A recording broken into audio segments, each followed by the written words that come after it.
Salut YouTube et bienvenue dans ma nouvelle vidéo.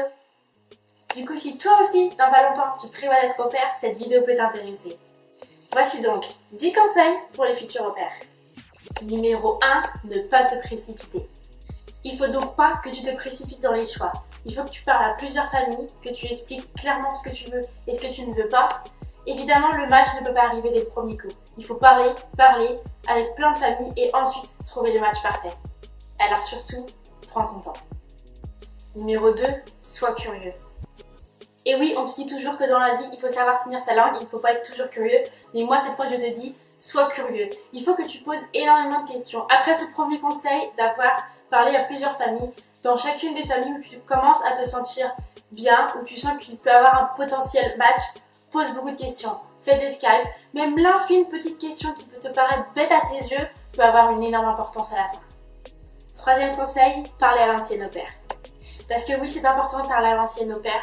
Cette famille ne te connaît pas, toi tu connais pas cette famille, vous avez deux vies totalement différentes, alors il est important de pouvoir se renseigner, de pouvoir savoir comment cette famille vit, parce que c'est bien beau de demander à la famille comment tu vis, ils vont forcément te dire que les choses positives de leur famille, parce que eux aussi, ils veulent se vendre, eux aussi ils ont besoin d'une au pair, comme toi tu as besoin d'un job, comme toi tu as besoin d'une famille.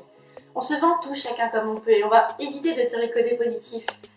Alors parler à l'ancienne au pair est très important parce que ça va être la seule qui va pouvoir te dire clairement et potentiellement, véridiquement, comment est la famille et les points positifs mais aussi les points négatifs. Alors franchement, demande à parler à l'ancienne au pair, les familles ont l'habitude et si eux-mêmes ne te proposent pas ou si ils ne veulent pas que tu parles à l'ancienne au pair, méfie-toi. Quatrième conseil. Mon quatrième conseil va être de ne pas t'engager sur une longue durée si tu n'es pas sûr de toi. Si tu as peur que ça ne matche pas avec la famille, si tu as peur que tu ne te sens pas bien loin de ton pays, si tu n'as pas l'habitude de partir loin de ton pays, loin de ta famille, fais attention. Ne t'engage pas sur un long terme. Ne promets pas à une famille, oui je viens chez vous pendant 8 mois, pour ensuite au bout de 2 mois dire je ne me sens pas bien, j'ai besoin de rentrer. Même au niveau des familles, je pense qu'elles-mêmes se sentent plus en sécurité si tu leur dis bon d'accord, j'accepte de signer pour 2 mois et après ces 2 mois, on voit comment ça se passe pour ensuite reconduire sur pourquoi pas 6 mois, pour ensuite faire ces 8 mois initialement prévus. Donc voilà, si tu n'es pas sûr, ne t'engage pas sur une longue durée. Quitte à ce que la famille te refuse et que tu finisses par choisir une autre famille, c'est pas grave. C'est que cette famille ne te méritait pas et que vous ne matchiez pas tout simplement. Il ne faut pas se compliquer trop la vie. Faut pas que toi tu te mettes dans une situation pour faire plaisir à la famille et finalement être malheureux. Ton bonheur c'est important, tu es employé et c'est important d'être heureux dans ce que tu fais. Alors s'il te plaît, réfléchis et si tu as besoin d'une petite durée pour être sûr, commence par une petite durée et prolonge par la suite. Cinquième conseil, ne te laisse pas marcher dessus.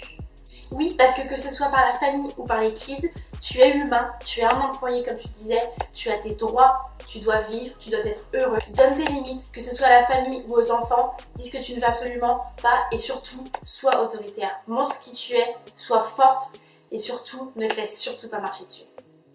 Conseil numéro 6, la communication, c'est la clé. Parce que oui, même si tu arrives dans un pays où est-ce que tu ne parles pas la langue du pays, où est-ce que ça peut être difficile de comprendre, que ce soit les kids ou la host family, c'est surtout important de communiquer. Même si tu ne les comprends pas, justement, fais-les répéter jusqu'à ce que tu comprennes et que vous soyez tous les deux sûrs de ce que vous parlez, que tout le monde est d'accord.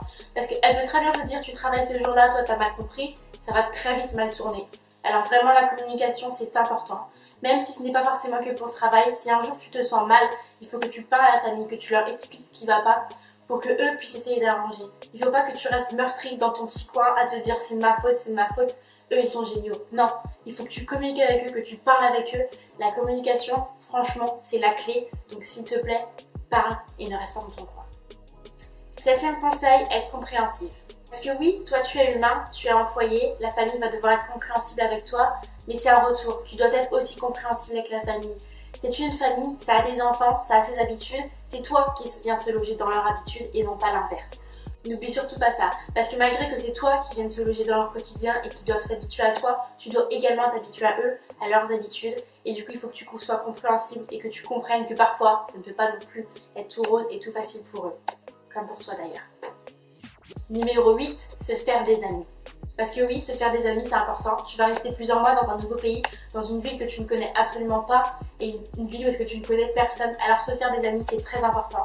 Parce que pour les au pairs qui sont en living comme moi, c'est-à-dire que vous vivez dans la maison où vous travaillez, et bien vous avez ce besoin de sortir, de voir du monde, de sortir de cet univers de travail parce que c'est important, que ce soit pour ton bien-être moral ou tout simplement ta vie sociale. Alors fais-toi des amis, il y a des millions de façons de rencontrer des amis, que ce soit des amis qui de base sont originaires du pays ou des amis qui sont au pair. Personnellement, moi j'adore me faire des amis au pair dans toutes les villes que j'ai pu faire parce qu'ils comprennent, ils savent ce que je vis, ils sont dans les mêmes cas que moi et du coup on peut discuter plus facilement de ça et ils peuvent plus facilement me donner des conseils si j'ai besoin. Alors fais-toi des amis, regarde sur Facebook, je sais pas, il y a des millions de sites où est-ce que tu peux trouver des amis, te faire des nouveaux potes. Alors s'il te plaît, encore une fois, ne reste pas dans ton coin, sors, communique et vois du monde. Conseil numéro 9, crois en toi. Oui, parce que c'est important. Tu vas venir dans un pays qui n'est pas le tien, dans une langue que tu ne parles à peine. Il faut que tu crois en toi. Si tu es là, c'est pour une raison. C'est un choix que tu as fait. Alors crois en toi. Tu ne peux que être bien. On a chacun quelque chose à apporter sur cette terre. Alors franchement, ne baisse pas les bras, n'abandonne pas, crois en toi jusqu'au bout et tu verras, tout se passera bien. 10e conseil. 10e conseil va être simple, rapide, net. Profite de cette expérience.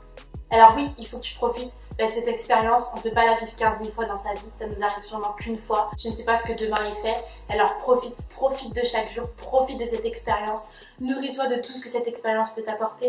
D'accord, parfois ça va être dur, il va y avoir des cris, il va y avoir des larmes, tu vas être déprimé, tu vas prendre des kilos tellement tu es déprimé, mais n'abandonne pas, crois en toi et profite à fond.